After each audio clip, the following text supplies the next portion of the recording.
大家好啊，我係阿紅。惠州呢一排降溫啊，如果話近期嚟惠州呢，建議都係帶件外套會好啲啦。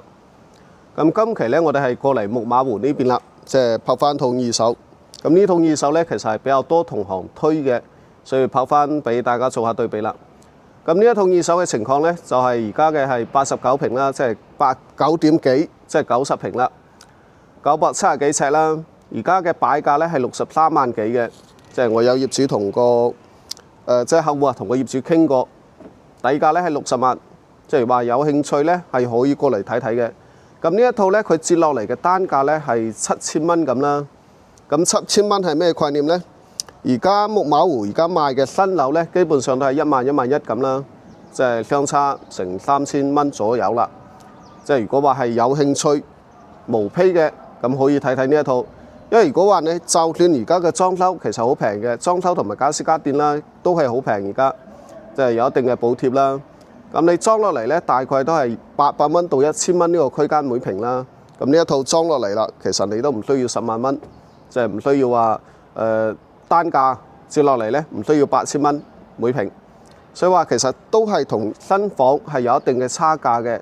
即係如果話係考慮啲成本低啲嘅，或者話考慮啲裝修風格比較啱自己嘅，咁可以考慮下無坯嘅。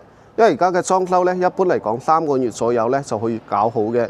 兼且木馬湖周邊嘅裝修材料城啊，就喺對面比較方便，即係裝修嘅成本又唔會太高啦，即係多啲時間。但係多啲時間咧，可以慳20-30萬，咁就睇抵唔抵嘅問題啦。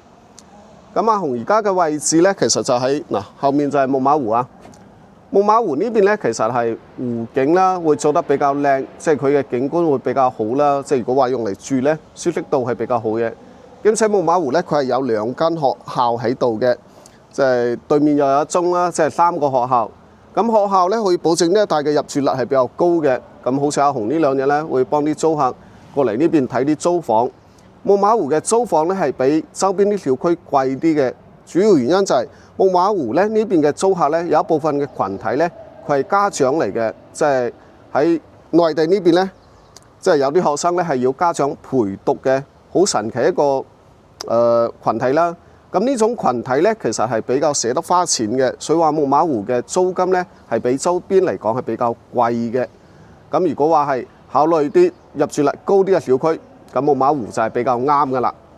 咁我哋廢話就唔多講啦，我哋直接先上去拍下個戶型，又俾大家對比下先。我哋而家喺戶型上面啦，咁戶型嘅陽台睇出去咧，其實真係冇咩遮擋。今日咧仲係陰天嘅狀態啊，即係如果話係平時出太陽咧，真係藍天白雲嘅。前面嘅樓間距咧都係比較闊嘅，即係現場可以睇得到嘅。下面咧係可以睇得到湖景㗎。側邊嘅湖景係可以睇到嘅。咁前面喺度見嗰啲咧，而家賣嘅就係1萬1左右啦。所以話呢一套無坯咧，佢嘅性價比其實係比較高嘅。即係如果話有興趣無坯嘅，咁可以對比下啦。咁你睇下佢嘅戶型。咁我哋而家喺佢嘅陽台裏面啦。咁呢一套咧其實係完全無坯嘅，以前1期嘅，即係可以按照自己嘅意思嚟建啦，即係裝修。咁呢啲會好啲嘅。我哋開始睇下佢嘅戶型啦。我哋先由入門嘅位置開始睇起。呢一套咧係2梯6戶㗎，970幾尺啦，3房1衛。佢有個房間咧係入門側邊呢度係有個房間嘅。咁呢個房間咧，佢嘅飄窗咧係可以打開嘅，只有1期嘅呢度可以咁整。咁成個飄窗打開咧，你擺1.5米嘅床係完全冇問題㗎。咁我哋落嚟呢個位就係佢嘅廚房位。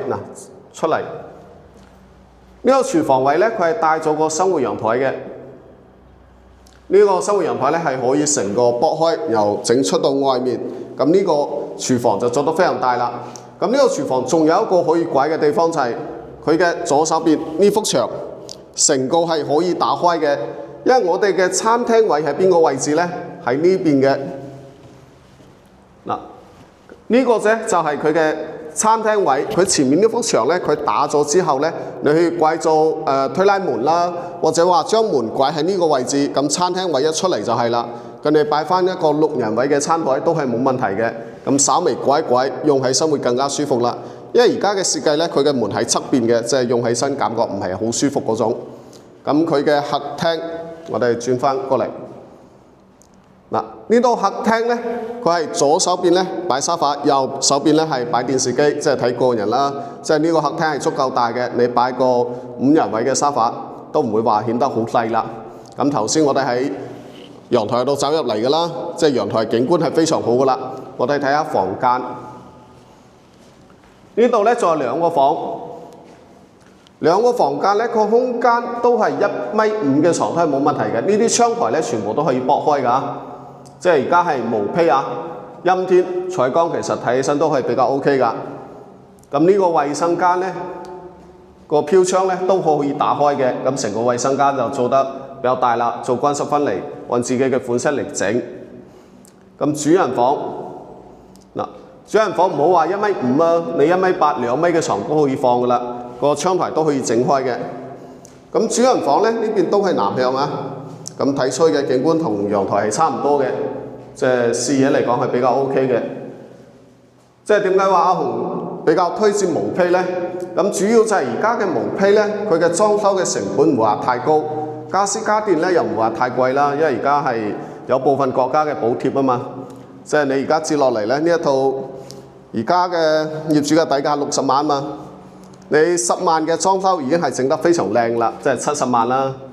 70萬你喺木馬湖呢邊咧，一手樓你肯定買唔到啦，即係而家基本上係1萬出頭咁啦。咁你如果話按90平計，佢起碼都90萬出頭啦。咁你相差成20零萬，咁20幾萬，咁睇下你如果話係重新裝套，裝得好靚，完全符合自己嘅意思，咁住喺新相對嚟講，我覺得會更加舒服啲啦。所以話二手咧，一定係睇佢性價比啱唔啱自己，咁可以對比下嘅。咁如果話覺得阿雄拍呢一套咧，對你對認識麥馬湖呢邊係有幫助嘅，可以點翻個訂閱或者點翻個讚嘅。如果話有其他需求，可以私聊阿雄嘅。